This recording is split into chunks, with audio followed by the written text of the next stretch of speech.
The Wyoming sun beat down without mercy on the dry prairie, bleaching the land to the color of old bone. Clara Ashford hung by her wrists from the gnarled cottonwood rope, biting into raw flesh, her toes scrabbling desperately for purchase on the hard-packed earth below. The pain had long since passed from sharp agony to a dull, all-consuming fire that radiated up her arms and into her chest with every gasping breath. 27 years of life, and it would end here. The thought circled through her mind with bitter clarity. She had survived her father's bankruptcy, the shame that drove him to drink himself to death. She had buried her mother in a pauper's grave in Liverpool.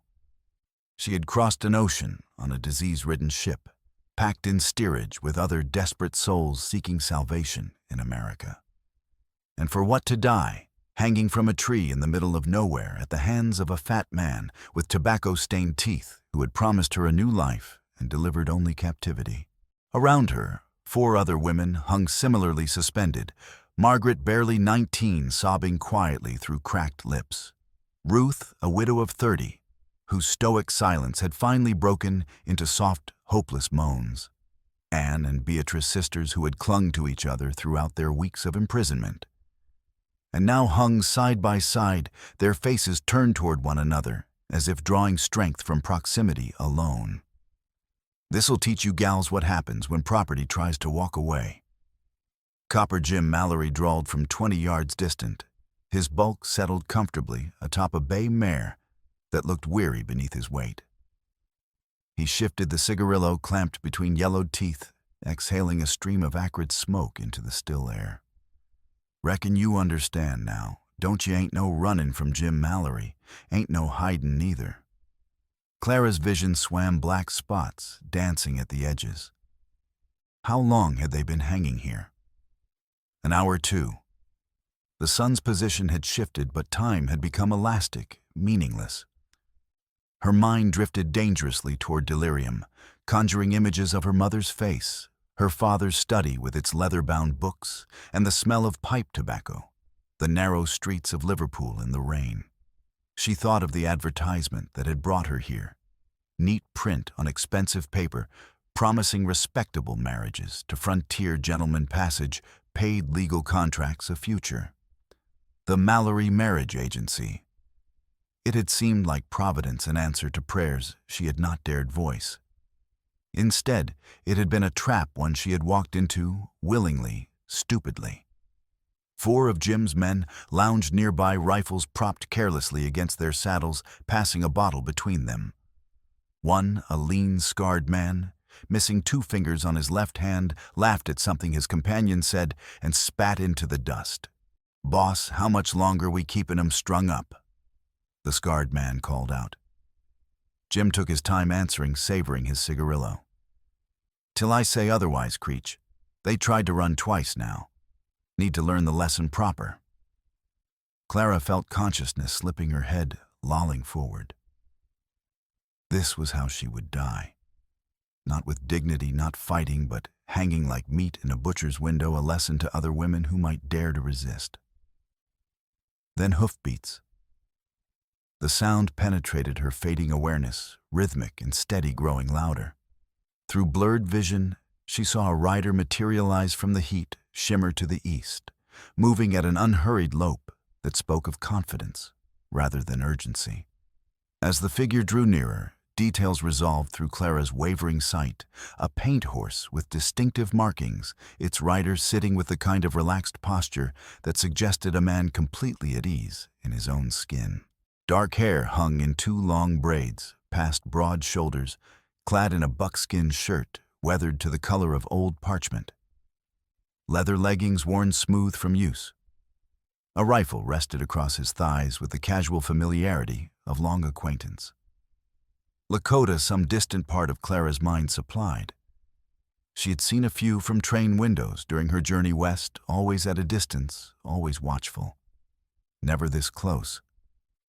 Jim's men straightened hands, drifting toward weapons. The easy camaraderie of moments before evaporated into tense alertness. The rider, Ike, though Clara did not yet know his name, brought his horse to a halt 30 feet away. He said nothing for a long moment, his dark gaze sweeping across the scene with the careful assessment of a man who had learned to read danger in the smallest details. His eyes lingered on the women on Clara, and something flickered in his expression, a tightening around the mouth, a subtle shift in posture that spoke of controlled anger. "Keep riding, Indian."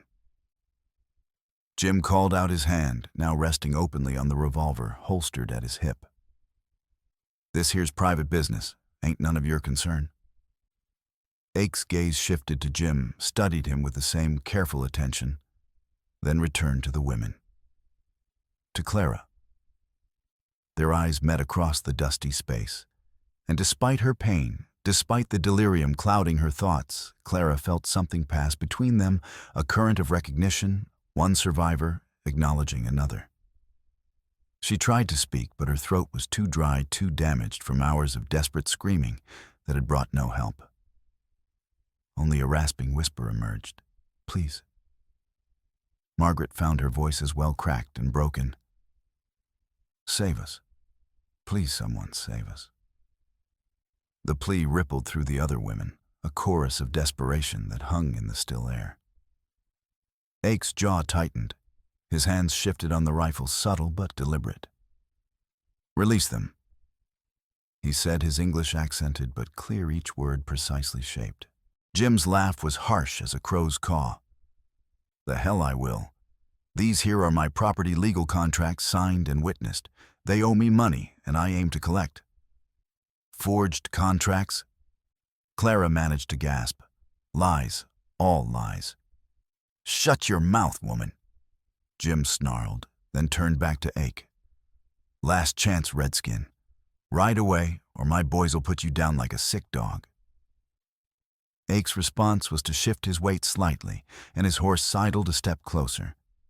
His voice remained level, almost conversational. "You hang women from trees. You are a coward and a slaver. The soldiers at Fort Bridger would be very interested in your business, I think. Soldiers don't care what happens to a few whores who signed contracts they couldn't honor." Jim shot back. "Now get before." Creech raised his rifle, aiming it at Ake. Boss said, "Ride on." The shot cracked across the prairie sharp as a whip. The bullet kicked up dust 2 feet from Ake's horse. The paint barely flinched, testament to solid training. What happened next occurred with a speed that Clara's pain-fogged mind struggled to process. Ake's rifle came up in a fluid motion, and he fired not at the men, but at the rope suspending Clara. The bullet severed the hemp cleanly, and she dropped her legs too weak to support her weight. But Ake was already moving. He swung down from his horse with economical grace, covering the ground between them in 3 long strides.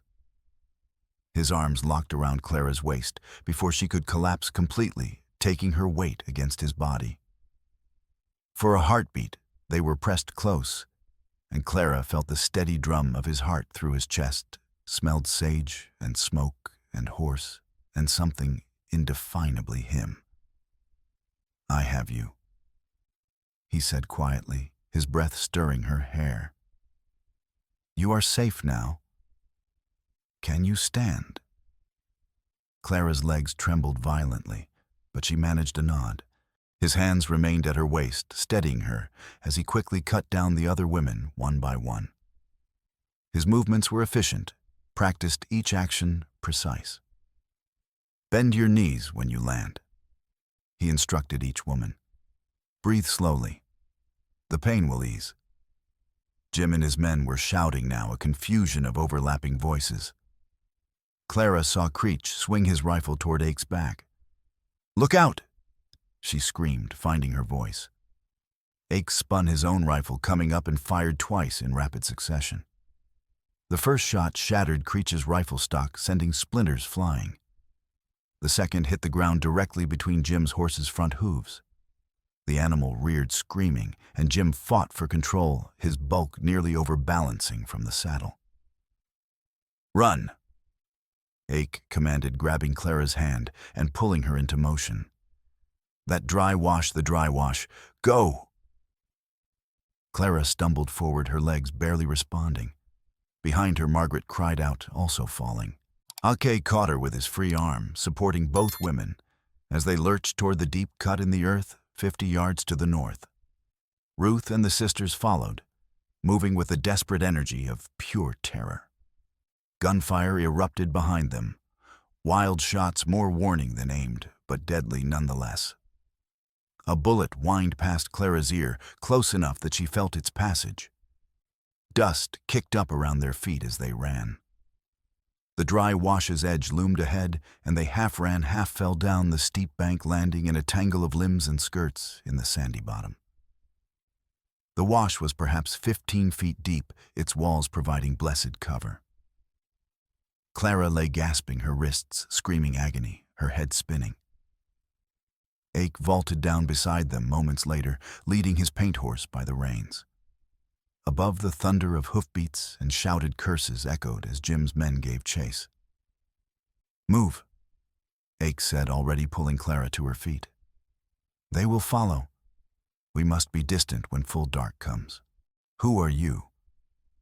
Clara managed to ask, though her voice was barely a whisper. "Ake," he said simply. "It means brave in my language, though I have not always lived up to the name." His dark eyes held hers, and she saw something in their depths, old pain perhaps, or grief long carried. "Come, save your questions. We survive first, then we talk."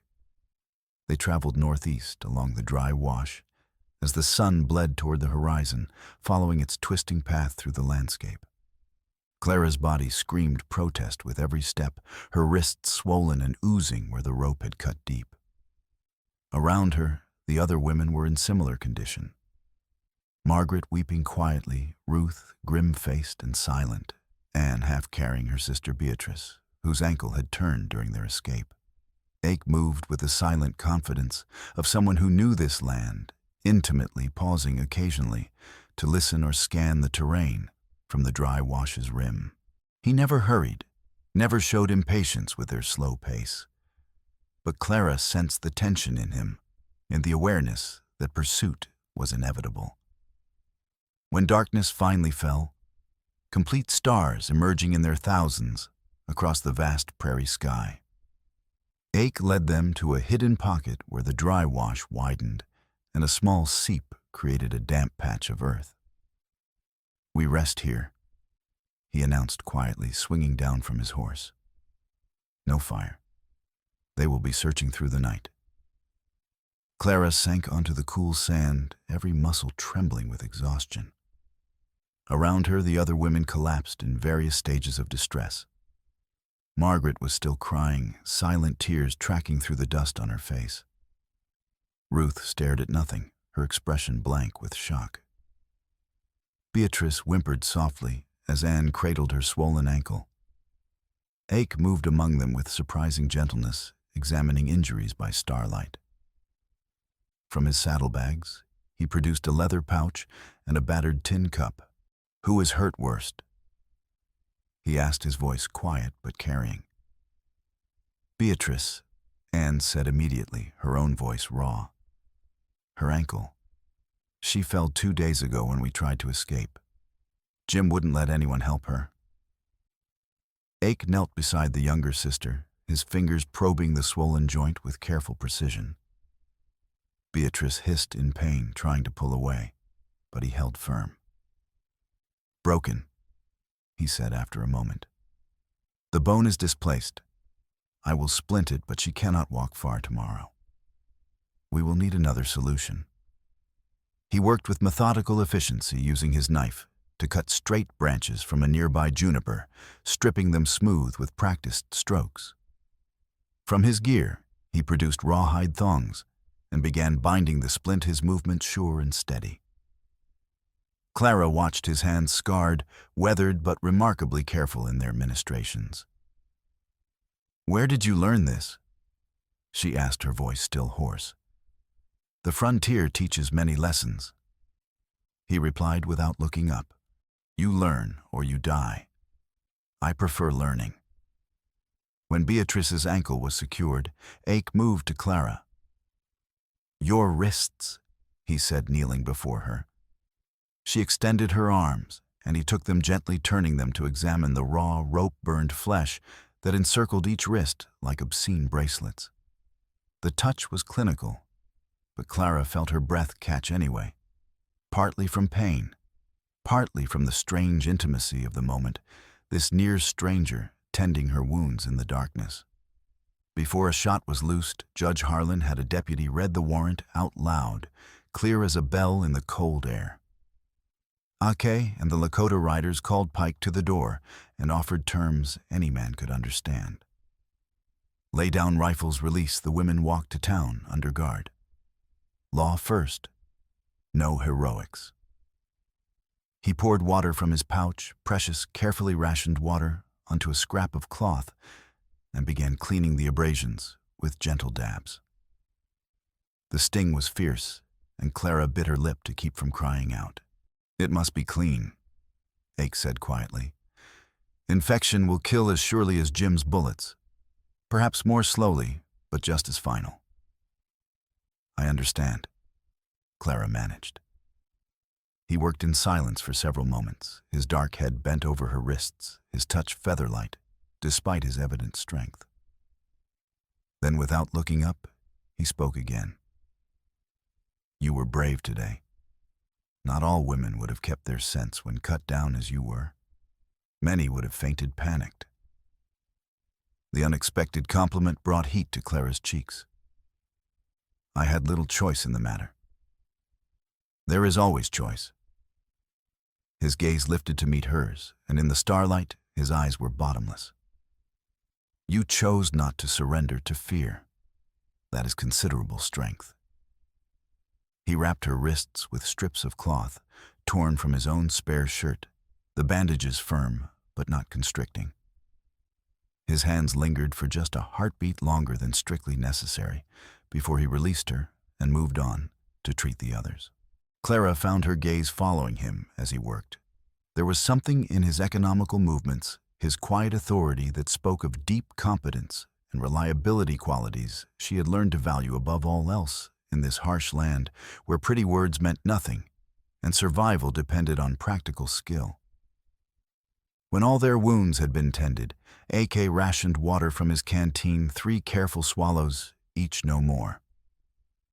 The liquid was salvation on Clara's parched throat, though barely enough to truly slake her thirst. Rest now, he instructed, settling himself between the women and the dry wash's entrance rifle across his lap. Sleep if you can. But understand this, if any of you try to run in the night, you will die. The desert kills the foolish quickly, and Jim's men patrol the roads. You stay with me, or you do not stay alive. You would hobble us like animals. Ruth asked, her voice sharp with returning indignation. If necessary, yes. Ake's tone was flat, brooking no argument. I did not risk my life to save you, only to lose you to stupidity. He pulled out a length of soft rope. I will bind your ankles loosely enough to walk a few steps, not enough to run. In the morning, when I am confident you will not flee in panic, I remove them. This is not cruelty. This is practicality. Clara saw the humiliation in Margaret's face, the anger in Ruth's. But she understood the logic with perfect clarity. He is right, she said quietly. We do not know this land. We have no water, no weapons, no shelter. Alone, we would die within a day. Ake's gaze swung to her, and something like respect flickered in his expression. He moved to her first, securing her ankles with practiced efficiency. The knots were firm, but not cruel, allowing limited movement. Smart woman, he murmured as he worked. Wisdom is what keeps you breathing out here. When all 5 women were secured, he resumed his position at the entrance, a dark silhouette against the star-scattered sky. Sleep, he said again. I will watch. You are safe tonight. But sleep came hard. Clara lay on the hard-packed sand, staring up at the infinite sweep of stars, her mind churning through everything that had happened. Hours ago, she had been certain she was dying. Now she was alive, rescued by a stranger who had risked his life for reasons she did not yet understand. Who was this man? What did he truly want in return for saving them? The frontier bred few altruists. Everyone acted from self-interest, whether that interest was gold, land power, or revenge. What was Ake's interest near midnight, unable to endure the silence and her racing thoughts any longer? She spoke softly. Ake. A pause. Yes. What is your full name? Another pause, longer this time.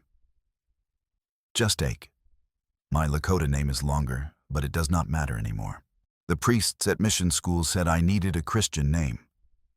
I chose Ake because it was simple, and because it meant something in my own language. That seemed like compromise enough. Where is your family? Gone. Scattered to the reservations or dead? His voice was matter-of-fact, holding neither anger nor self-pity. My mother died when I was young. My father was killed in a raid when I was 12. My sister... He stopped, then continued carefully. My sister died 5 years ago. That is why I helped you today. Clara absorbed this. Your sister? Different men, same lies. She was promised marriage, a good life. Instead, she found slavery in a mining camp north of here. By the time I tracked her down, she was already dead. Worked to exhaustion, beaten when she resisted, finally succumbing to fever and despair. His voice remained level, but Clara heard the pain beneath. I could not save her, but I could save you. And in saving you, perhaps I finish what I should have done for her. Tears pricked Clara's eyes. I am so sorry. Save your sorrow. Turn it to anger. Anger is useful. Anger will keep you alive when everything else fails. Clara considered this wisdom, recognizing its truth. She had been raised to be pleasant, accommodating, to smooth over conflicts and defer to authority. Those lessons had nearly gotten her killed. Perhaps it was time to learn different ones. Why did you say there would be a price? She asked after a moment. What do you want from us? Justice, Ake said simply. I want you to help me destroy the men who did this to you. Not just escape them, but tear down their entire operation so they cannot do it to others. Clara's breath caught.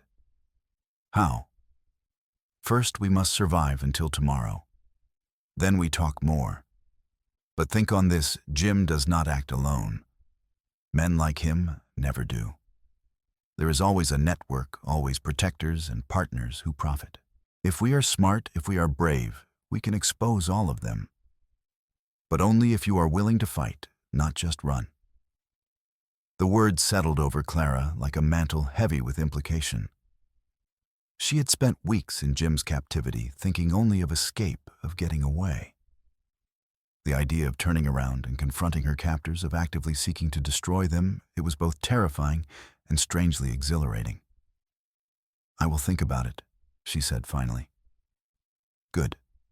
That is all I ask. A pause. Sleep now, Clara Ashford. Tomorrow begins the real work. She did sleep, finally lulled by exhaustion and the strange sense of safety provided by Ake's watchful presence. Her dreams were troubled, full of ropes and falling, and Jim's yellow-toothed laugh. But whenever she woke with a gasp, she could see Ake's silhouette at the entrance, solid and real, and she would slip back into uneasy rest.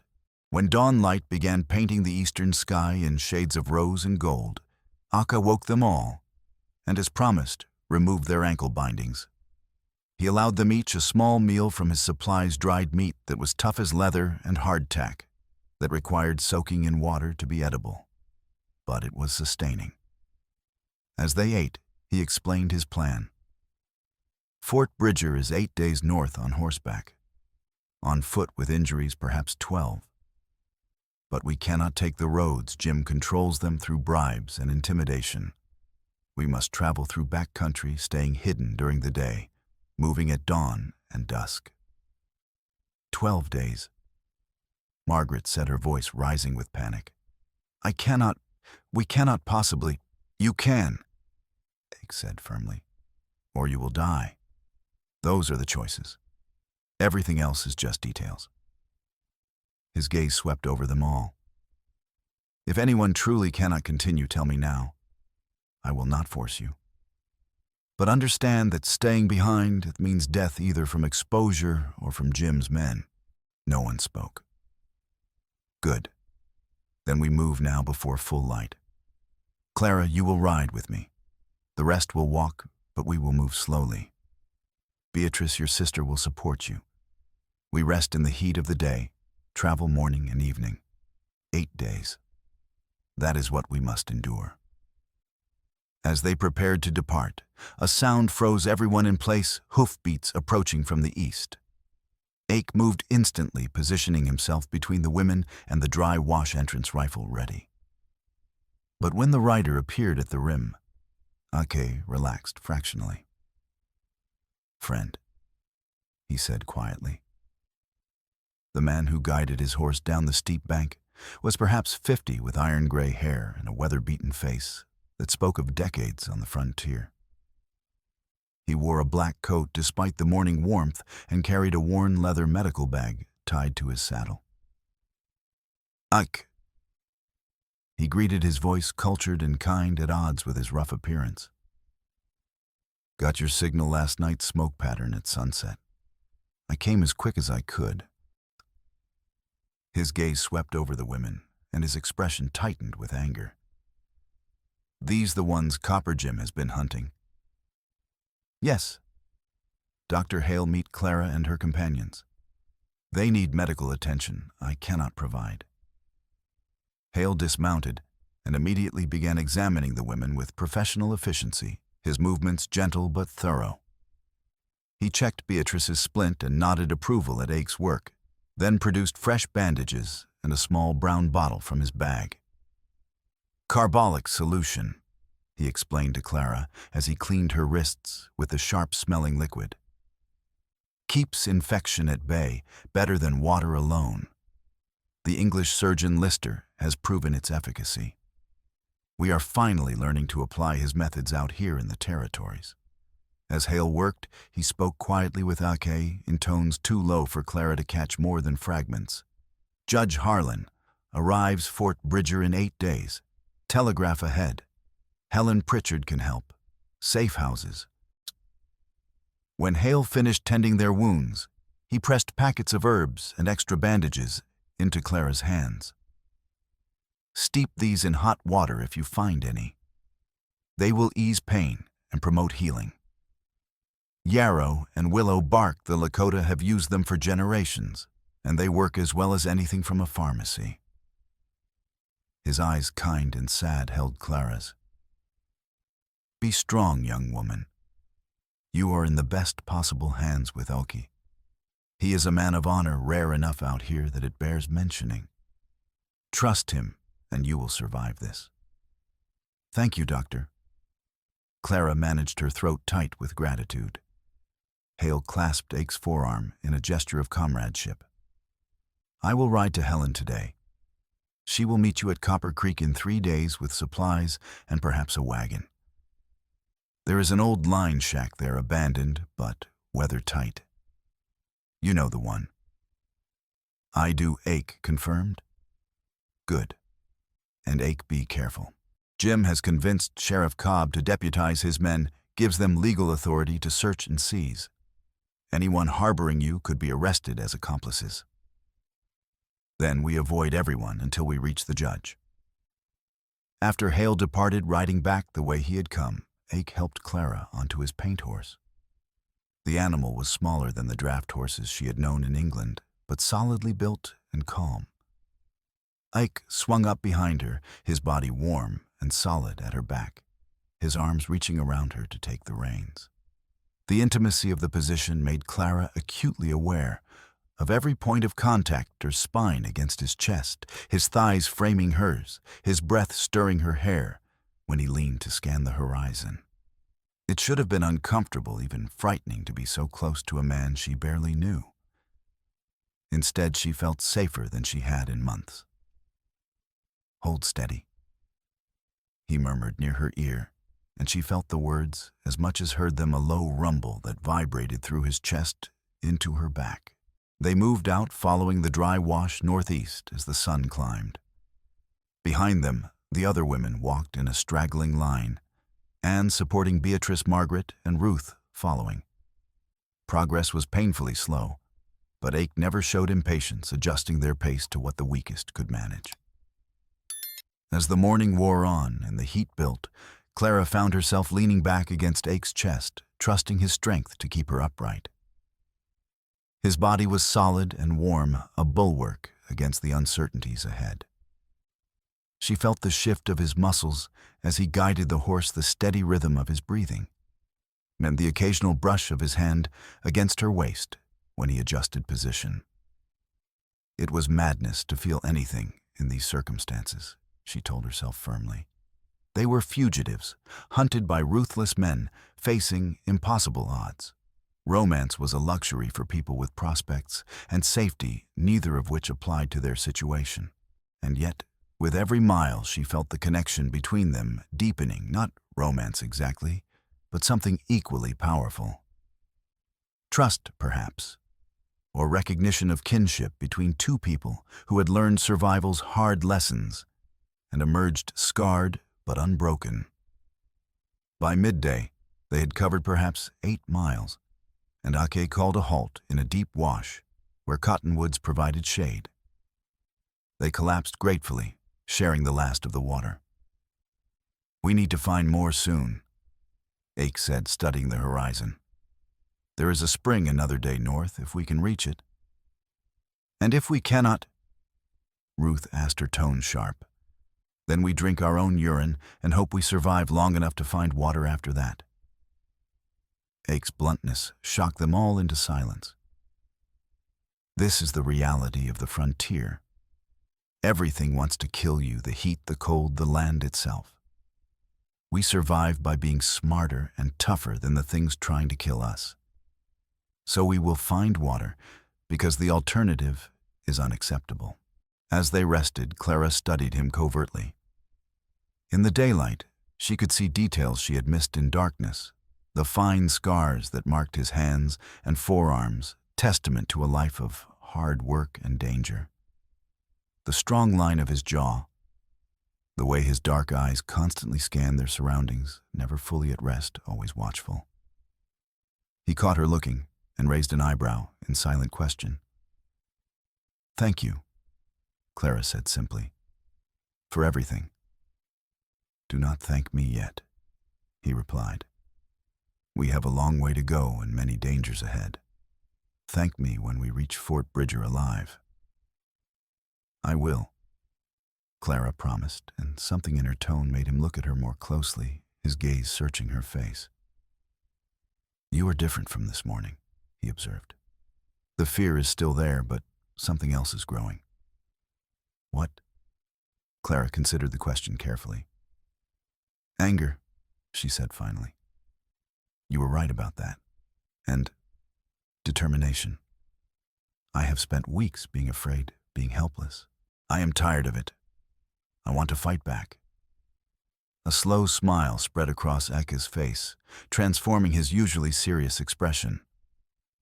"Good. That is very good. Anger is fuel. We will need it for what comes next." As the heat of the day peaked and they prepared to rest until evening, Clara felt something shift inside her, a hardening of resolve, a crystallization of purpose. She had survived this long by luck and the kindness of a stranger. From here forward, she would survive by choice, by skill, by becoming the kind of woman who could stand against men like Jim and win. And Ake would teach her how. That thought, more than anything, filled her with something dangerously close to hope. 3 days of brutal travel brought them to Copper Creek, just as dusk painted the sky in shades of purple and crimson. The settlement was a sorry collection of weathered buildings huddled beside a muddy stream, a trading post, a telegraph office, a saloon with a sagging roof, and perhaps a dozen ramshackle structures that might charitably be called homes. Ake scouted ahead, while the women waited in a stand of cottonwoods, then returned with cautious approval. Looks quiet. No sign of Jim's men. We meet Helen at the old line shack 1 mile north. She should be there by now. The line shack proved to be a squat log structure, its roof patched with tin, and its windows covered with oiled paper rather than glass. But it was weatherproof and defensible with a single door and a small corral behind. Helen Pritchard waited inside with a wagon supplies and a no-nonsense competence that immediately put Clara at ease. She was perhaps 45 tall and spare with intelligent gray eyes and capable hands. "Miss Ashford," she greeted, clasping Clara's hand firmly. "Dr. Hale sent word. I have brought what I could: food, clean clothes, medicine, ammunition for Ake." Her gaze swept over the other women, and her expression softened. "You poor creatures. What you must have endured." "No time for sympathy, Helen," Ake said, though his tone held warmth. "We need to send word to Judge Harlan. Can the telegraph be used without alerting Cobb's people?" Helen frowned. "The operator Sykes is in Cobb's pocket, takes bribes to report anything suspicious. But his assistant Timothy is a good boy with a conscience. If we go at dawn before Sykes arrives." She glanced at the darkening sky. "Tomorrow, first light. I will distract Sykes if necessary, but we must be quick." That night, in the relative safety of the line shack, the women washed with water heated over a small fire and changed into the plain but clean dresses Helen had brought. Clara felt almost human again as she braided her damp hair, though her wrists still throbbed and her body ached with a deep, bone-weary exhaustion.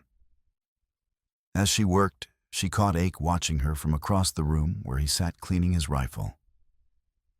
Their gazes locked, and for a moment the rest of the world seemed to fall away.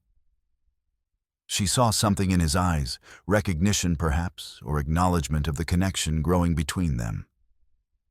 Then he looked away, returning to his task with apparent concentration. But Clara had seen the hesitation, the conflict. He felt it too, whatever this was. And like her, he was wary of it, uncertain what to do with feelings that had no place in their desperate flight. Later, as the others slept and she sat watch with Ake at the window, she spoke quietly. "Tomorrow, at the telegraph office. What exactly are we sending to the judge?" "A warning that critical testimony and evidence will arrive in 5 days. That a trafficking ring operated by James Mallory and protected by Sheriff Cobb is being exposed. That he should prepare to hear witnesses and examine documentation." Ake glanced at her. "And that is when you will tell me about the evidence you are carrying." Clara's hand moved instinctively to her bodice, and Ake smiled slightly. "I saw you touch that spot many times over the past 3 days. Whatever you have hidden there is precious. So tell me, what is it?"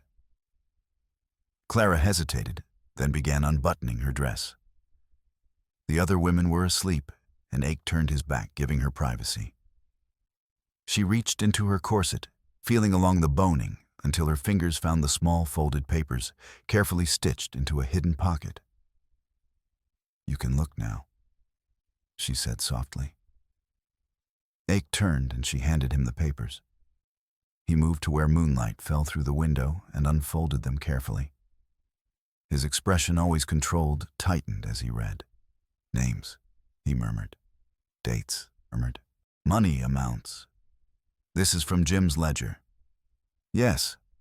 4 weeks ago, when we first realized the marriage agency was false, I tried to escape. I got into his office at the station while everyone was distracted by a fight in the yard. He had a ledger, pages and pages of records. I tore out 3 pages and hid them. I have been carrying them ever since. Ake continued reading, his finger tracing down the columns. Sheriff Randall Cobb. Monthly payments of $200 January through June 1873. Judge Cornelius Vance. He looked up sharply. Vance is the territorial judge for this district. Which is why we cannot go to him for help, Clara said. Jim owns him completely. Ake returned to the papers. Here, Bertha Pike. Payment received $3,000, March 1873. Do you know this name? Jim's cousin, I think. I heard him mention her once. She runs a boarding house in Laramie.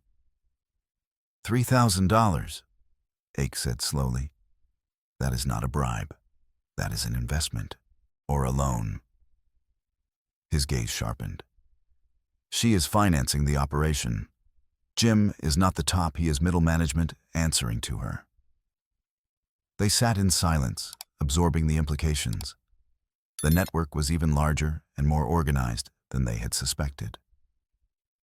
There is something else, Ake said, pointing to an entry written in red ink rather than black.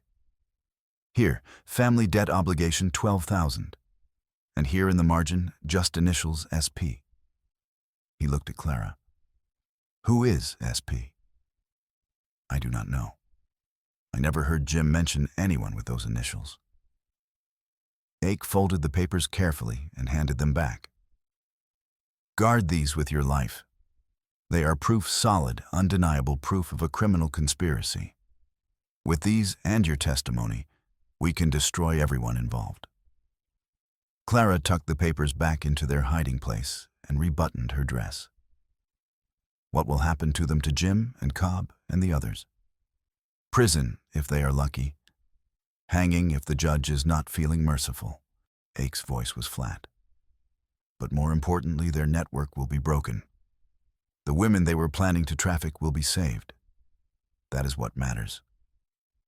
And us? Clara asked quietly. What happens to us after the trial? Ake looked at her for a long moment. I have been thinking about that. You said you wanted to fight back, not just run. I have a proposal. What kind of proposal? Jim's assets, his station, his buildings, his equipment, they will be seized when he is convicted, forfeited to pay restitution to his victims. Ake leaned forward, his expression intense. What if we petition the judge to grant those assets to you and the other women, turn the station into a refuge, a safe place for women fleeing bad situations? Use the very tools Jim used for evil to do good instead. Clara's breath caught. The audacity of it was staggering. Could that even work? With the right advocacy, perhaps. Judge Harlan has a reputation for creative sentencing, and it would be justice of a particular kind, turning Jim's instruments of oppression into instruments of liberation. The idea took root in Clara's mind, growing and expanding. A refuge, a safe house, a place where women like her could find help instead of exploitation. I would need help, she said slowly. I do not know how to run such a place. Helen would help. Dr. Hale, others, and... Ake paused and then continued carefully. I would help if you wanted me to. Their eyes met in the moonlight, and Clara felt her pulse quicken. You would stay. I thought you would return to your people after this was over. My people are scattered, surviving on reservations that barely sustain life. I can help them more from the outside, advocating, translating, bringing supplies. And... He stopped, then pushed forward. And I have found something here worth staying for. The weight of the unspoken hung between them. Clara's mouth was dry. Ake. A sound outside froze them, both horses, multiple riders moving fast. Ake was at the window, instantly peering through a gap in the oiled paper. Damn, he breathed. 8 riders coming from the south. Jim's men. They found us. Everyone woke in an instant, the sleep-fogged confusion giving way to sharp terror. Helen moved quickly, helping the women gather their few possessions. "The wagon is still hitched," she said. "We can—" "No time," Ake said already at the door. "They will be here in minutes. We have to run now." They fled into the darkness, leaving the line shack behind. Behind them, shouts rose as the riders discovered their empty refuge. Clara ran blindly, her hand clasped in Ake's, trusting him to lead them through terrain she could not see. They reached the cottonwoods where they had waited earlier, and Ake pulled Clara down behind a fallen log just as torchlight illuminated the trees. She pressed against him, feeling the hammer of his heart, his arm tight around her shoulders. "Do not move," he whispered directly into her ear. "Do not even breathe loud." They huddled together in the darkness, listening to Jim's men thrash through the undergrowth, cursing and calling to each other. Twice riders passed within yards of their hiding spot. And then a new sound, a woman's scream, high and terrified. Clara's blood turned to ice. She recognized that voice. Margaret. Ake's hand clamped over her mouth before she could cry out. "No," he breathed. "They want you to reveal yourself. It is a trap. If we all die trying to save one, then one becomes 5. Clara knew he was right. The logic was inescapable. But the sound of Margaret's screams tore at something inside her. They had survived together, suffered together. Leaving her felt like the worst kind of betrayal. The screams faded as the riders moved away, taking their captive with them. Eventually, the sounds of pursuit died entirely, and the night returned to silence. Ake released Clara, and she found tears streaming down her face. "They have her," she whispered. "We left her. We will get her back," Ake said firmly. "But not tonight, and not by getting ourselves killed. We survive, we reach the judge, and we bring all of them down. That is how we save Margaret, by winning." They gathered the others, Ruth, Anne, Beatrice, Helen, and moved north through the darkness, putting distance between themselves and Copper Creek. No one spoke. The weight of loss and guilt hung over them all. By dawn, they were 10 miles from the settlement, sheltering in a shallow cave. As the others slept, Clara sat at the entrance, staring at nothing. Ake settled beside her. "You're angry with me." "I am angry with everything," Clara said dully. "But yes, part of me is angry with you for stopping me." "Good. Be angry. But understand, if we had tried to fight 8 armed men in the dark, we would all be dead or captured now. Including Margaret. Sometimes survival requires hard choices." "I know," Clara said. "That does not make it easier." They sat in silence for a while. Then Ake spoke again, his voice thoughtful. "The station, when we take it, when we turn it into a refuge, the first woman we help will be Margaret. We owe her that." Clara looked at him surprised. "You mean that?" "I do. We do not abandon our people. We survive, we win, and then we bring everyone home. That is the promise I make to you." Clara found her hand reaching for his, their fingers intertwining. "Promise." "Promise," Ake said, squeezing gently. "On my honor, on my sister's memory, I promise." And somehow, despite everything, Clara believed him. The crossing at Sweetwater River came on the 4th day, and it nearly killed them all. The river was swollen with late summer runoff, 60 feet of churning brown water studded with debris. The ford Ake had planned to use was submerged beneath 5 feet of angry current. "We cross here, or we go 30 miles east," Ake said, studying the torrent. "East takes us directly toward Jim's search parties. West is Badlands, no water, no shelter." "Then we cross," Clara said, though her voice trembled. They entered the water in a line, Ake leading his paint horse with Ruth, clinging to the saddle horn. Clara followed, gripping the horse's tail, her waterlogged skirts dragging like chains. Behind her, Anne and Beatrice, then Helen, bringing up the rear. The cold was shocking, stealing Clara's breath, but she forced herself forward one step at a time. The current tugged at her legs, then her waist growing stronger with every foot deeper. Halfway across, disaster struck. Ruth's grip faltered on the wet leather, and she slipped, the current grabbing her. She cried out, arms flailing, her head going under. Ake twisted in the saddle, lunging for her. His hand caught her wrist, but her weight combined with the current's pull nearly dragged him from the horse. The paint screamed and reared, fighting to keep its footing. Clara did not think. She released the tail and surged forward through the water, wrapping both arms around Ake's waist from behind, adding her weight as a counterbalance. Her injured wrists screamed agony, but she locked her hands together and held on with desperate strength. "Pull!" she shouted. "I have you, pull her up." Ake hauled with both hands, muscles straining. Ruth's head broke the surface, gasping and choking. Inch by agonizing inch, he dragged her back toward the horse, while Clara clung to him, her face pressed against his back, feeling every tremor of effort that ran through his body. The paint found solid footing and lunged forward, nearly throwing them all.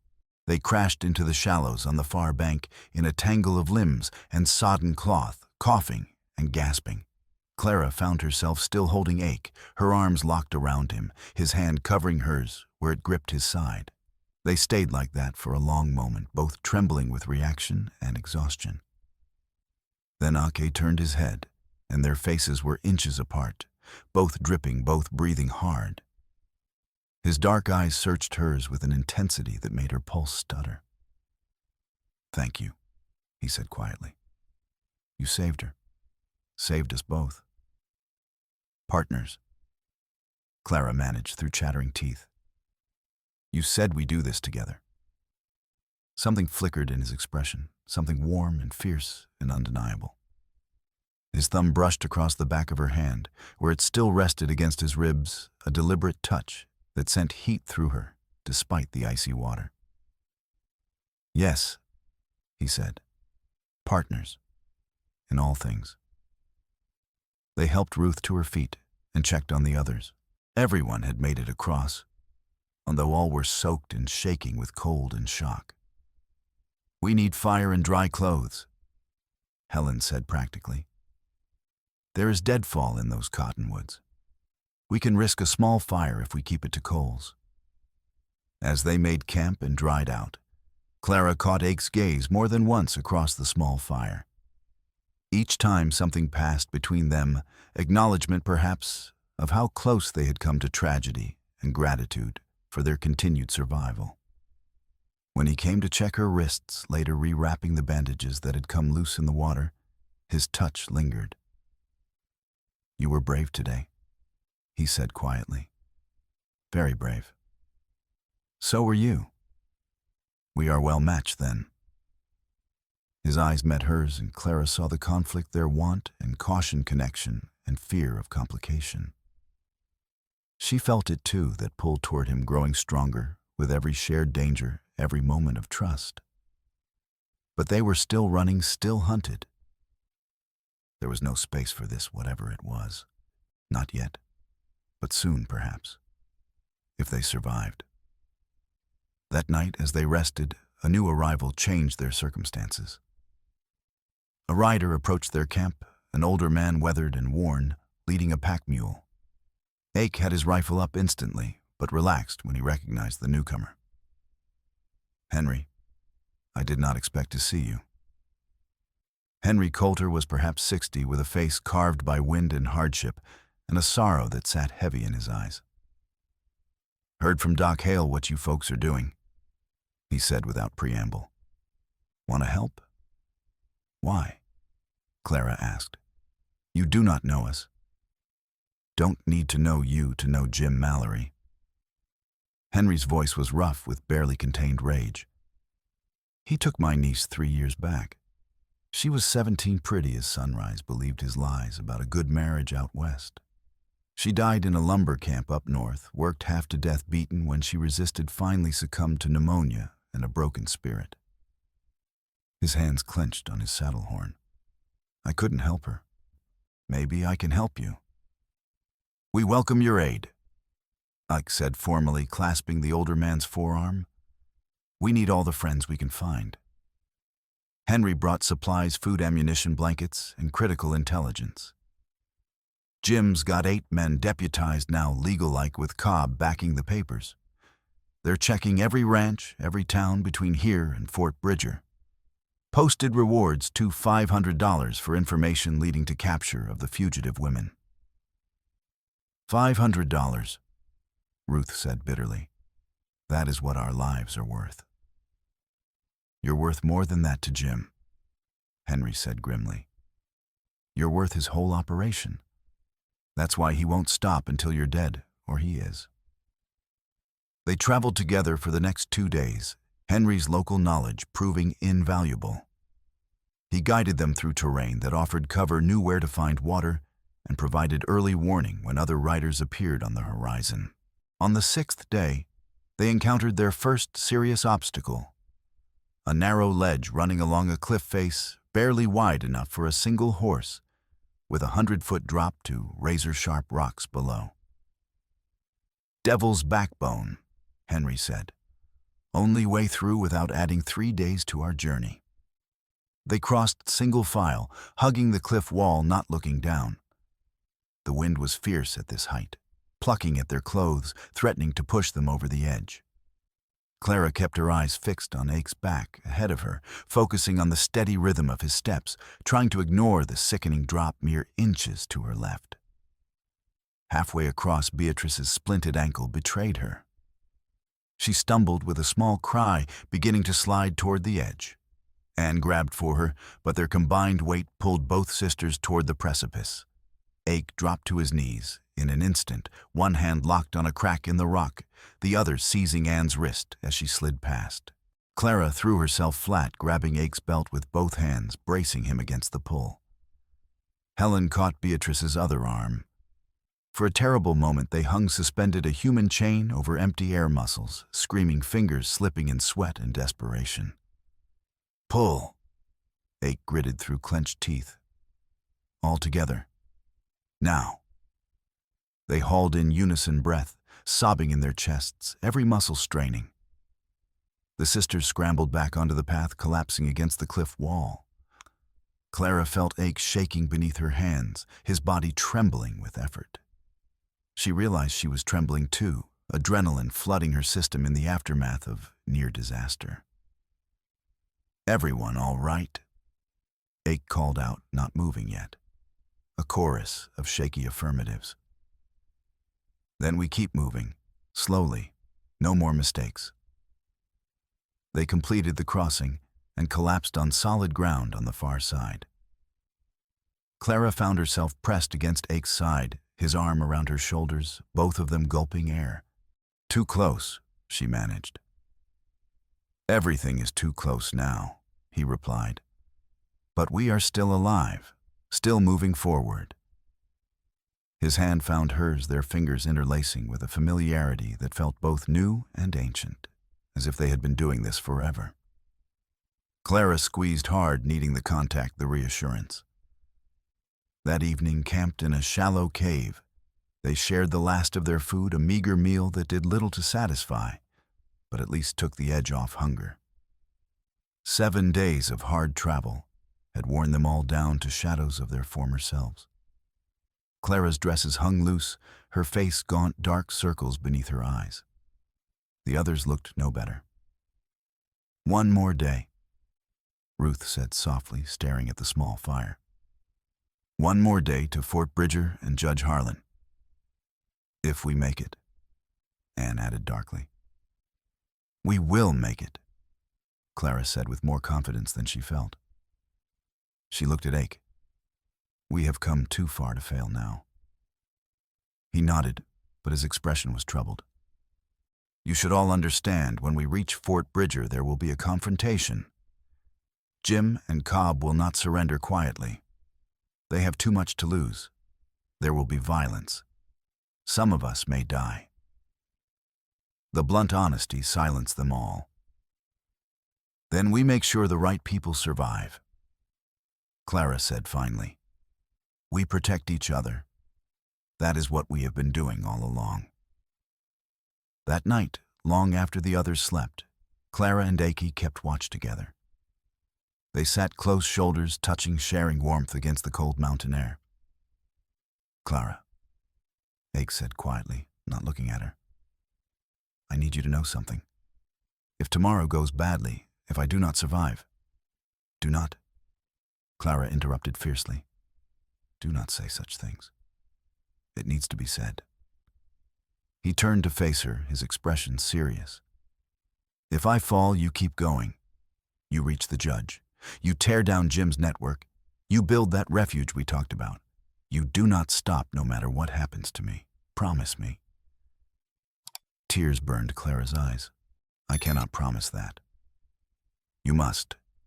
Because this is bigger than any one of us. It is about all the women who will come after all the sisters and nieces and daughters who deserve to be saved before they are lost.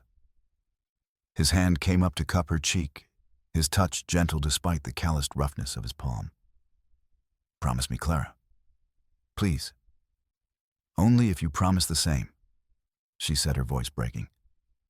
If I fall, you keep fighting. You finish this. I promise, he said immediately. Then I promise too. They stayed like that, his hand on her face, her hand coming up to cover his both, knowing that tomorrow would bring a reckoning one way or another. When this is over, Ake said softly, when Jim is defeated and justice is done, I want to court you properly. The way a man should court a woman he stopped, then continued carefully. A woman he cares for deeply. Clara's heart stuttered.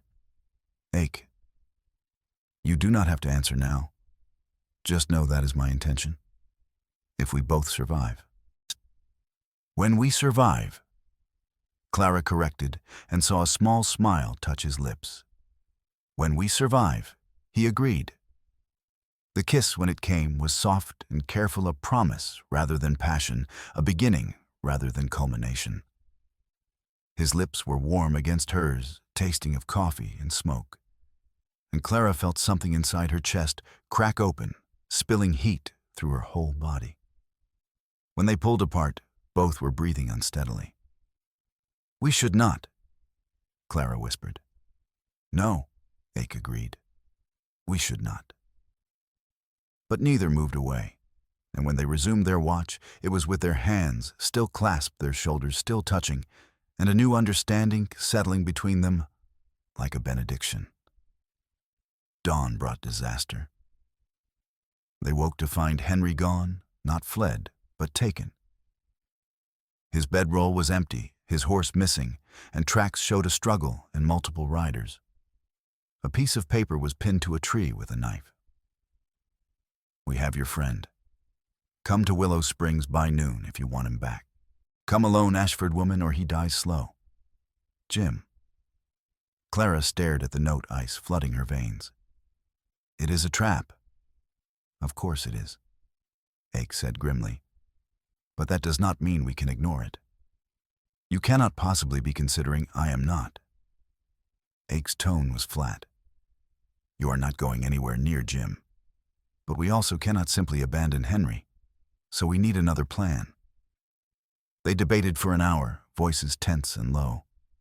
Finally, Ake laid out his strategy. Helen, you take Ruth and the sisters directly to Fort Bridger. Move fast, stay hidden. Find Judge Harlan and give him this. He handed over a hastily written note. Clara and I will create a diversion at Willow Springs, draw Jim's attention south while you reach safety. That is suicide, Helen said flatly. Maybe. But it is also the only chance we have to save everyone. If Jim is focused on us, he is not hunting you. I don't like it, Ruth said. Neither do I, Ake admitted. But I do not have a better option. Sometimes you choose between bad and worse and hope you picked correctly. They separated at mid-morning, Helen leading the others northeast, while Clara and Ake turned south toward Willow Springs. As the distance grew between the two groups, Clara felt the weight of isolation settle over her shoulders. "We are alone now," she said quietly. "Yes," Ake agreed. "But we have been alone before. We know how to survive it." Willow Springs was a miserable clutch of buildings baking in the midday sun, a saloon, a dry goods store, a livery, and a handful of houses. Jim's men were everywhere, lounging in shade rifles, close at hand. Ake and Clara observed from a rise a quarter-mile distant.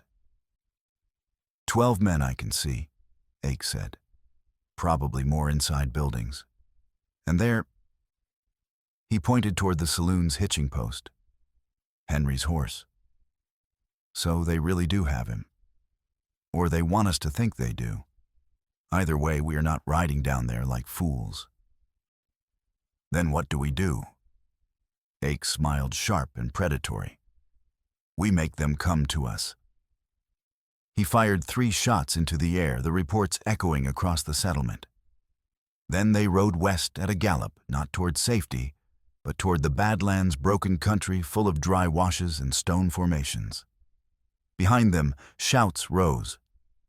Within minutes, riders poured from Willow Springs in pursuit, 6, 8, 10 men, giving chase with bloodthirsty enthusiasm. "They took the bait," Clara said, glancing back. "Of course they did.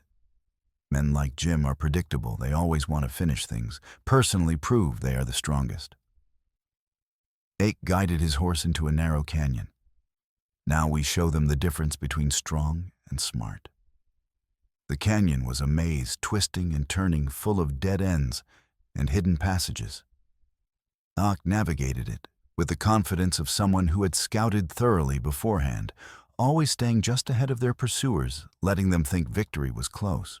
Then, as they rounded a sharp bend, they stopped. Ake swung down from his horse and positioned himself behind a boulder rifle, ready. Clara took cover beside him, holding a revolver he had given her, a weapon she had practiced with over the past days, until she could load and fire with reasonable competency. "When they come around that corner," Ake said quietly, "we have perhaps 3 seconds of advantage. They will be bunched up, focused on the trail ahead, not expecting resistance. I will take the lead riders. You aim for the center of mass and shoot until the gun is empty. Understood?" Clara's hands shook, but she nodded. Understood. The thunder of hooves grew louder. Dust rose. And then the first riders burst around the bend. Ake fired 4 times in rapid succession, each shot precise and devastating. 2 men fell from their saddles. A third horse screamed and went down, throwing its rider. The rest scattered in confusion. Clara fired into the chaos, pulling the trigger again and again, not aiming at individuals so much as simply creating noise and threat. The revolver's kick jarred her arm with each shot, and the smell of gunpowder burned her nostrils. The pursuit broke riders, wheeling away, seeking cover. In the sudden quiet, Ake grabbed Clara's hand and pulled her deeper into the canyon, leaving their horse behind. They ran scrambling over rocks, squeezing through narrow gaps. Behind them, angry shouts and sporadic gunfire echoed off stone walls. "Where are we going?" Clara gasped. "Out. There is another exit small enough they might miss it." They emerged into a dry wash and followed it north, moving fast despite exhaustion. An hour later, with no sign of immediate pursuit, they stopped to catch their breath. "That bought us time," Ake said, reloading his rifle with swift efficiency. "But not much. We need to reach Fort Bridger before Jim realizes Helen and the others are the real target." "What about Henry Cries?" Ake's jaw tightened. "If he is still alive, we will come back for him. But we cannot save everyone if we are dead. First, we secure safety for the women. Then we deal with Jim." They traveled through the night, pushing themselves beyond exhaustion, beyond pain, driven by the knowledge that every hour counted. By dawn of the 8th day, Fort Bridger appeared on the horizon, a sprawling military outpost with high wooden walls and the stars and stripes snapping in the breeze. "We made it," Clara whispered, hardly daring to believe. But as they approached, they saw smoke rising from within the fort, not the ordinary smoke of cook fires, but thick black columns that spoke of deliberate destruction. "Something is wrong," Ake said, spurring his exhausted horse into a final burst of speed. They reached the gates to find chaos. Soldiers ran with buckets fighting a fire in one of the storage buildings.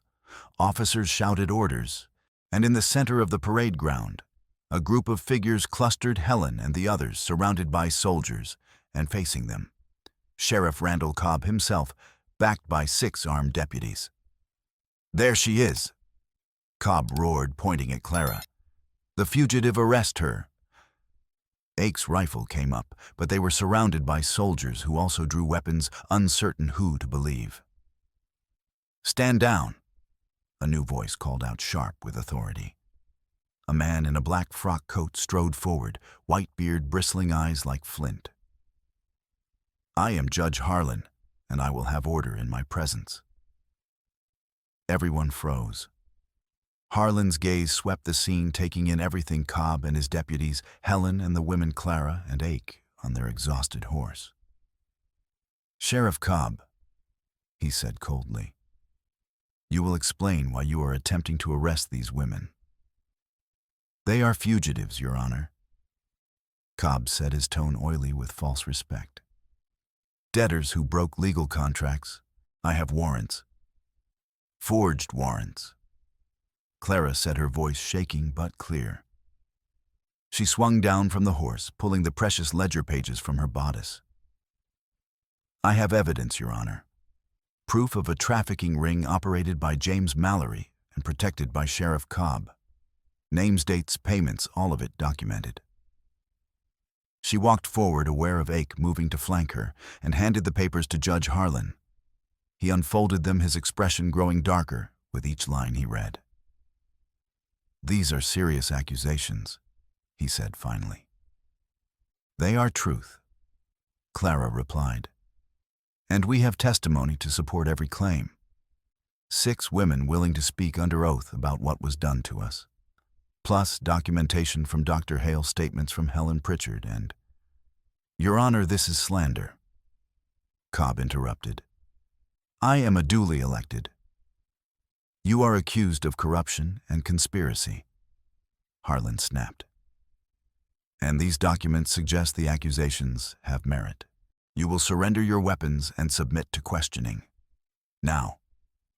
Cobb's face purpled with rage. His hand dropped to his revolver. "Like hell." Soldiers moved instantly, disarming Cobb and his deputies before they could draw. The sheriff fought, screaming obscenities, until 2 burly privates wrestled him to the ground.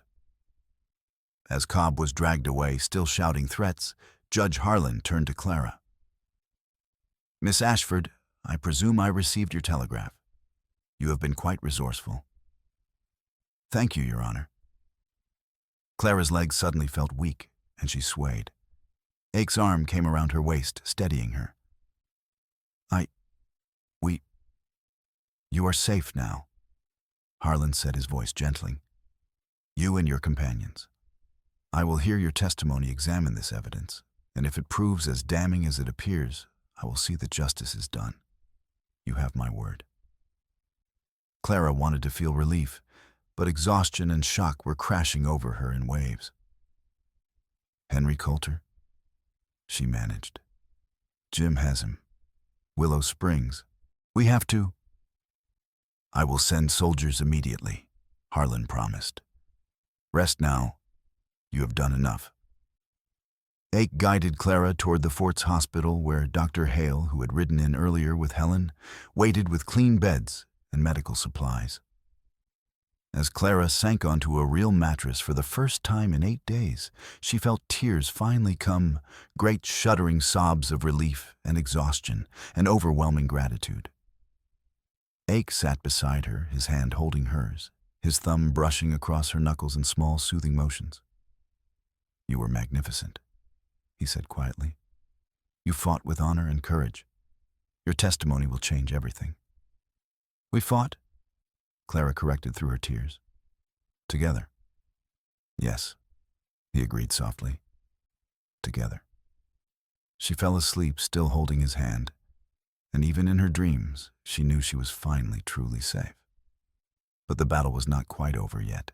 The trial of James Mallory and Randall Cobb began 3 days later in the fort's largest hall, packed with spectators who had heard rumors of the scandal. Clara sat in the front row with her fellow survivors, Ake beside her, his presence a solid comfort. Jim was dragged in and first, his wrists manacled, his face a mask of fury and fear. Gone was the swaggering confidence. Now he looked diminished, almost pathetic. Cobb followed, his gray beard unkempt, his eyes darting like a cornered animal. Judge Harlan presided with stern efficiency, calling witness after witness.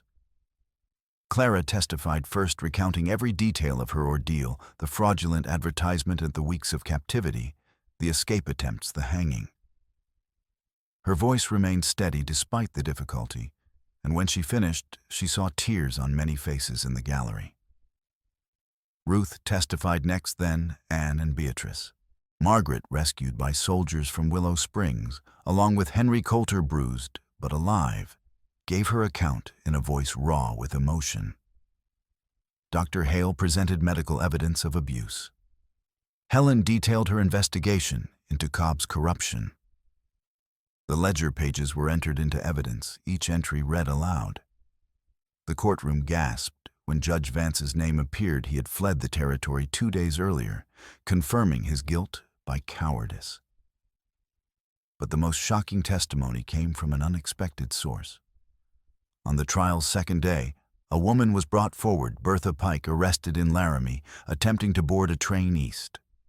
She was perhaps 50, hard-faced and dressed in expensive black silk that spoke of prosperity. "Mrs. Pike," Judge Harlan said, "you stand accused of financing and coordinating a trafficking operation. How do you plead guilty, Your Honor?" The admission shocked the courtroom into silence. "I plead guilty, and I will tell you everything in exchange for leniency." Jim half rose from his seat, screaming, "You shut your mouth, Bertha, you shut your—" 2 soldiers forced him back down. Bertha's testimony was devastating. She detailed the entire operation, how she had placed advertisements in Eastern newspapers, how she had recruited desperate women with promises of marriage, how Jim had received them and forged contracts making them perpetual debtors. She named names, provided amounts, explained the system of bribes and intimidation that had kept the operation running for 5 years. "And the debts," Judge Harlan said. The ledger mentions a family debt obligation of $12,000 to someone initialed SP. "Who is that?" Bertha hesitated, then answered, "My husband, Silas Pike." "And Silas Pike's relationship to James Mallory." Another pause, longer this time. "Silas is Jim's father. His natural father, though Jim was raised by his mother's husband and took the Mallory name. The $12,000 was a loan Silas financed Jim's operation, expecting returns. When Jim started losing money, the debt came due." The courtroom erupted. Jim was shouting denials, but the truth was written in his panicked expression. Judge Harlan hammered for order. "Where is Silas Pike now?" "I do not know, Your Honor. He left Laramie a week ago, saying he was going to collect his investment from Jim one way or another." Clara felt ice form in her stomach. If Pike was Jim's father, if he had financed the entire operation, then he was the true architect of their suffering. And he was still free. The trial concluded the next day, with guilty verdicts on all counts. Jim was sentenced to 25 years hard labor. Cobb received 20 years and permanent removal from office. Bertha Pike, in exchange for her cooperation, received 10 years. As the convicted were led away, Jim caught Clara's eye and mouthed words she could not quite make out, but the malice in them was clear. She shuddered, and Ake's hand found hers. "It is over," he murmured. "Is it?" Clara asked quietly. That night, her question was answered. A soldier brought a telegram to Judge Harlan, who read it and immediately summoned Clara Ake and Helen to his office. "Silas Pike has been located," Harlan said without preamble. Or rather, he has revealed himself. This telegram is from the marshal in Laramie. Pike sent a message to the jail where Jim is being held. It says, he paused, then read aloud, "Tell the Ashford woman I will collect my investment from her flesh. She took my son's future. I will take hers. Pike." Clara's hands clenched in her lap. "He is coming for me." "For revenge, yes," Harlan agreed. "Pike is a known criminal wanted for murder in 3 states, though he has always evaded capture. He is also reportedly ruthless and patient. He will not stop until he has what he wants." "Then we end it," Ake said flatly. "We do not wait for him to choose the time and place. We hunt him first." "How?" Helen asked. "Pike is a ghost. No one knows where he hides." "I know someone who might," Ake said slowly. "A Lakota elder who trades information. He knows the hidden places of the territory, the locations outlaws use when they want to disappear. If Pike has a lair, the elder can tell us where." "This is madness."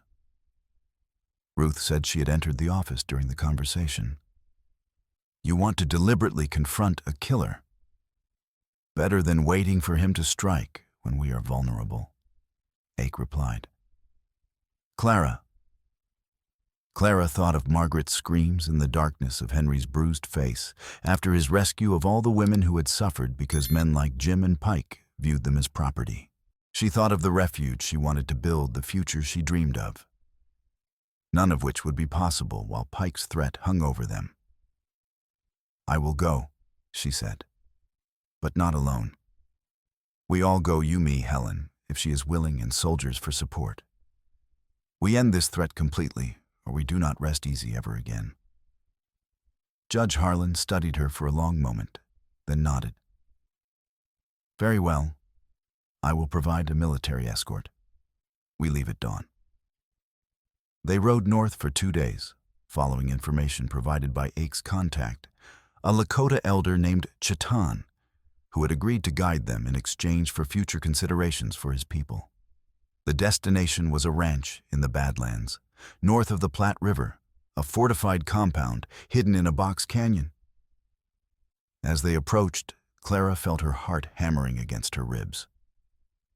This was it, the final confrontation, the last obstacle between her and the peace she so desperately craved. The compound was exactly as described: high walls, watchtowers, a single defensible entrance. Smoke rose from within, suggesting occupation. 20 men, maybe more. Ake estimated, studying the walls through field glasses. "We are outnumbered." "Then we negotiate," Judge Harlan said. "Pike wants money. We offer him Jim's seized assets, enough to cover the debt he is owed in exchange for leaving the territory permanently." "He will never accept," Ake said. "Men like Pike do not just want money. They want dominance. They want submission. Then we make him believe he has won long enough to get close," Clara said slowly. An idea was forming, dangerous and desperate. "I will go in alone. Offer myself in exchange for his leaving everyone else alone. When his guard is down, your soldiers attack." "Absolutely not," Ake said immediately. "You are not bait."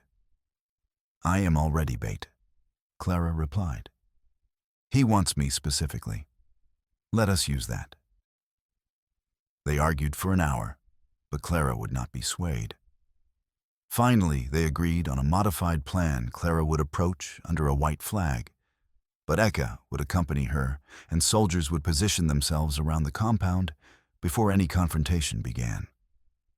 As the sun reached its zenith, Clara and Ake rode toward the compound gates. A white cloth tied to a branch served as their flag of truce.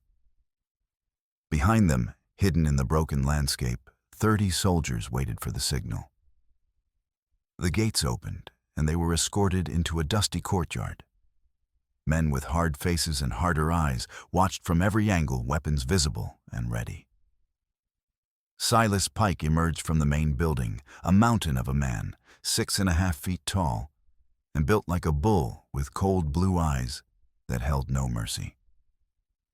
He looked Clara up and down as if appraising livestock. "So, you are the woman who destroyed my son," he said, his voice surprisingly cultured. "Your son destroyed himself," Clara replied, keeping her voice steady. "He chose cruelty and exploitation. I simply exposed it. You cost me $12,000 and my only heir. How do you propose to make that right? Jim's assets are being seized by the court. They will be worth perhaps $20,000 once liquidated. Judge Harlan is prepared to grant you $15,000 in settlement in exchange for your leaving Wyoming territory and never returning." Pike laughed, a sound like grinding stones. "Not enough. Not nearly enough. I want blood. I want you to understand what it means to cross the Pike family." He nodded to his men, who raised their weapons. Clara felt Ake tense beside her, his hand moving toward his revolver. And then a new sound froze. Everyone wore cries, dozens of voices raised in traditional Lakota battle calls. Over the compound walls, warriors appeared, at least 40 strong, armed with rifles and bows, their faces painted for war. Chetan the Elder stood at their head. He called out in Lakota, and AK responded, a rapid exchange that Clara could not follow. Then Chetan switched to English. "You wronged this man's friends," he said, pointing at Ake. "You traffic in women, including women of our people. We stand with him against you. Surrender, or we will take this place by force." Pike's face had gone pale. He was outnumbered now, almost 3-1 if the soldiers joined the attack. His men were muttering nervously, hands tight on their weapons. "What do you want?" Pike asked Ake, his voice tight with suppressed rage. "Leave," Ake said simply. "Take your men, take whatever money you have hidden here, and leave the territory. Go west, go south, go to hell for all I care. But never return. Never threaten these women again. Do that and you live. Refuse, and we will bury you in this canyon." For a long, terrible moment, Pike stood rigid, clearly weighing his options. Then his shoulders sagged fractionally. "Agreed." "On your honor?" Ake pressed. "What honor do I have left?" Pike asked bitterly. "But yes, on whatever scraps of honor remain to me, I will go and not return." Within an hour, Pike and his men were riding west, leading pack horses loaded with their possessions. Clara watched them disappear into the Badlands, feeling no triumph, only weary relief that it was finally truly over. Judge Harlan had ridden up during the standoff, and he now clasped Ake's shoulder. "Well done, young man. Though I confess I am curious how you convinced the Lakota to support you." "I did not," Ake said. "Chetan did that himself. One of his granddaughters was among the women Jim trafficked. She died in a mining camp 2 years ago. He wanted justice as much as we did." Harlan nodded slowly. "Then justice has been served in its own way. Not perfectly, perhaps, but enough." They returned to Fort Bridger, and in the weeks that followed, the legal machinery ground forward. Jim's assets were indeed seized and granted to Clara and her companions as restitution. The station where they had been imprisoned was deeded into their names, along with funds sufficient to convert it into the refuge they had envisioned. Helen took charge of the practical arrangements, coordinating with reformers across the territory. Dr. Hale agreed to serve as the refugees' physician. Ruth, Margaret Ann, and Beatrice all chose to stay and help, each finding purpose in protecting others from the horrors they had survived. And Ake stayed as well. Clara would never forget the moment 2 months after the trial, when he had knelt before her in the station's renovated common room and spoken the words she had not dared hope for. "I am staying," he said simply. Not because I have no other choice, but because I choose this. I choose you, if you will have me. Yes, Clara had whispered, tears streaming down her face. Yes, always yes.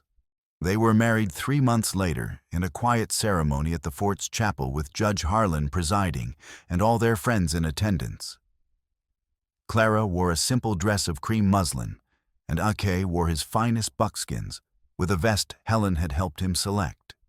When he slipped the ring on her finger, a simple silver band engraved with a pattern of interlocking circles, Clara felt something inside her settle into place. A sense of rightness she had not known was missing. The refuge thrived. In the first year, they sheltered 23 women and 14 children, providing food protection, medical care, and help finding honest employment or safe passage to new lives. Clara managed the day-to-day operations with a competence she had not known she possessed, while Ake served as protector and advocate, his reputation growing throughout the territory. 2 years after that terrible day, hanging from the cottonwood, Clara stood on the porch of the refuge, no longer Jim's station, but a true home, watching the sun set over the prairie. The yard was full of life, children playing, women working in the garden, the sound of laughter drifting from the kitchen where dinner was being prepared. Ak came up behind her, his arms slipping around her waist, his chin resting on her shoulder. "Happy?" he murmured. "Yes," Clara said, leaning back against him. "Happier than I ever thought possible." Even with the latest news, Clara smiled, placing her hands over his where they rested on her belly. Especially with the latest news. She was 3 months pregnant, the baby due in early spring. They had told no one yet, wanting to savor the secret for just a little longer. "Our child will grow up free," Ake said softly. "Free of the chains that bound us. That is the greatest victory of all." "Yes," Clara agreed. "Freedom, justice, love. We fought for them all, and we won." A rider appeared on the horizon, and Clara tensed for just a moment before recognizing Helen returning from a trip to Laramie. She would bring news from the wider world, perhaps letters from the women they had helped, who had moved on, to build new lives. As Helen rode into the yard and women rushed to greet her, Clara felt gratitude swell in her chest for this place. For these people, for the second chance she had been given. She had come to America seeking salvation and found slavery. But she had also found strength, found purpose, found love. And most importantly, she had found herself not the frightened girl who had hung from a tree, but the woman who had refused to surrender, who had fought back, who had turned instruments of oppression into tools of liberation. "Come," Ake said, taking her hand. "Helen will want to share her news, and dinner smells too good to miss." They walked together toward the warm light, spilling from the refuge's windows toward the laughter and life contained within. Behind them, the sun set in a glory of crimson and gold, painting the prairie in shades of promise. Clara had been asked to pay a price for her freedom, her testimony, her courage, her willingness to fight. She had paid it gladly, and the returns had exceeded her wildest dreams. This was not the end of the story. There would be more women to help, more battles to fight, more injustices to confront. But that work would be easier, lighter, because she would not face it alone. She had a partner, a home, a purpose, and soon a child to raise in the freedom she and Ike had fought so hard to secure. The price of freedom had been high. But looking at the life they had built from ashes and anguish, Clara knew with perfect certainty that it had been worth every drop of blood, every moment of terror, every ounce of courage they had summoned. They had survived. They had won. And they would continue fighting together for as long as breath remained in their bodies. That was their promise to themselves, to each other, and to all the women who would walk through the refuge's doors in years to come, seeking the same salvation Clara had found. Freedom, justice, love, hope. These were not just words. They were the foundation of everything they had built, everything they had become. And they were enough.